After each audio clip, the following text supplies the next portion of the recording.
السلام عليكم، كي راكم؟ نتمنى تكونوا كامل بخير وبصحه وبالف عافيه ان شاء الله يا ربي. اليوم كما كنت تشوفوا كنت حكمت الطريق لدارنا لسيدي بلعباس. كانوا عيطوا لي قالوا لي بلي اختك طاحت، سما سيتي اوبليجي نهبط لدارنا. هنا كانت الغدوه من داك قبل ما تخرج، يعني كنت وجدت البركوكس. كما قلت لكم بلي احنا ناس الغرب مشهورين به لازم يحضر البركوكس، يعني كنت ديجا شاركته معاكم في لا فيديو اللي فات بالتفصيل. كما قلت لكم بلي اختي هنا كانت طاحت من الدرج من ليزيسكالي، كانت هابطه طاحت، تكسرت مكرحها. يعني قدر الله ما شاء فعل. كانت انقرضت مكرحها سما، وكي ديناها لوبيتال سما قالوا لها لازم اوبيراسيون. دارت هذيك لوبيراسيون كامل، سما باتت هذيك الليله تما، الليله الاولى، ومن بعد الليله الدوزيام كنا خرجناها. سما هذا هو الفطور اللي كنت درته وجدته لها، يعني كنا درنا بركوكس. وفي العشاء كنت تاني كنت يعني ما كنتش وحدي، كنت انا والام تاعي كنا واقفين عليها. يعني انا كنت في جهه الكوزينه وهي كانت مع بنتها، معها هي تشوف لها واش راهي محتاجه كيما تعرفوا. يعني سما لازم نوقفوا معاها، سما دوك ما راهيش تتمشى، سما راهي بالمريكزات هادوك. سما سيتي اوبليجي توقفي معاها. هذه هي قدر الله ما شاء فعل، ان شاء الله ربي يشافيها وتوقف لبنتها ولدارها وتكمل حياتها كيما كانت. هذه هي. هنا كنت نغسل في الدجاج تاعي كيما هكا، نقيته كامل. تقريبا كانت كاع العائله تاعنا في الدار، سما لازم ندير حشاء باش يكفينا كامل. هنا كنت درت دجاجه كومبلي وقيله. كنت درتها كومبلي. خليت منها برك صدر هذاك على باش ندير به حاجه اخرى. وكنت تاني شويت الفلفله. تسمى الفلفله احنا توجور حاضره عندنا. هيا راني شويتها ونقيتها كيما هكا، غسلتها غايه ونوجد حشايه هكا باش اللي يجي يلقى الحشاء واجد ويتعشى ويروح. هذه هي.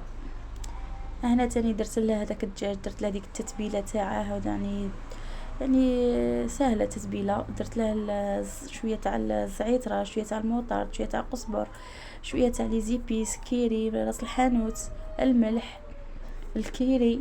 سما هادو هما لي زيبيس اللي كنت درتهم. من بعدها نعاود نشارك معكم الوصفه هذه بالتفصيل، لانه هنا كنت دايرتها بالزربه.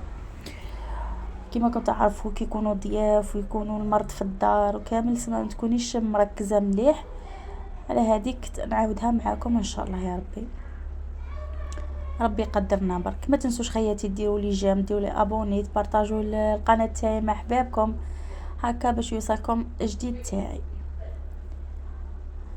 يا درا قولوا لي كاش لي فاكونس، كاش ما سافرتوا لولاياتكم، كاش ما رحتوا، كاش ما خرجتوا، كاش برد، كاش نو. احنا الامطار راهي في سيدي بلعباس راهي دايره رايها الحمد لله. اللهم اغثنا غيثا نافعا يا رب العالمين. نخلطوا كامل الدجاج هذاك ونخلوه يتشرب التتبيله هذيك. وهنا تاني كنت وجدت قطعت البصل دوائر وزدت معاه البطاطا تاني. هنا تاني راح نتبلهم كامل على ضربه كيما هكا، غير في السني، ما راحش نديرهم في طبسي ولا حاجه، نتبلهم هنا فقط نفس التوابل تاع الدجاج نديرهم هنا في البطاطا كيما هكا. يعني طريقه سهله وحشا خفيف يعني، وهكا باش كيما نقولوا الضياف اللي يكونوا في الدار كامل ياكلوا. يعني وجا بنين، جا هايل ما شاء الله. كيما هكا نخلطوا كامل هذوك التوابل مع البطاطا والبصل تاعنا بلا ما ننسوا الزيت ثاني، نديروا له شويه تاع الزيت. ومن بعد نستفوا هذيك الدجاج تاعنا، نستفوه كامل فوق البطاطا كيما هكا. ومن بعد هذيك العقده تاع الدجاج اللي بقات لنا في الطبسي ما نرموهاش، نديروا عليها نص كاس تاع ماء ونشلوا بها داك الطبسي ونفرغوها فوق الدجاج هكا باش البنه ما تروحلناش.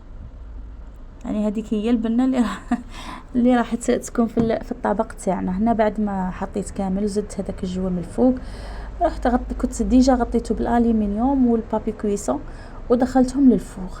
هنايا كنت قطعت هذيك الفلفله كامل ودرتها تتقلم كيما شفتوا هنا. هذا هو كيفاش دخلتهم للفور كيما هكا ونخلوها تطيب.